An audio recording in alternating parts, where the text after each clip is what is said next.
And it's our house after the big thunderstorm. As you can see, this tree dropped a bunch of its limbs into the power lines and across the road. This is a lot of Northfield is like this.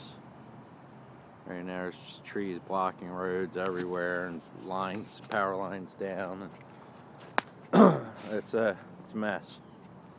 And our power line got ripped off the front of our house there. And there were some limbs in the swimming pool, which we've been cleaning out.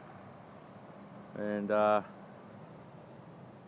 about it. It's pretty tragic. It's one of my neighbors' power lines got ripped off along with the box off the side of his house. We're going right across the road here.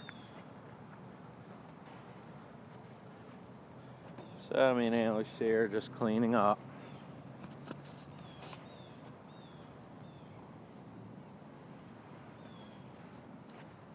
There's Jay in the front door. He's just standing guard. There's our power line and our cable line there.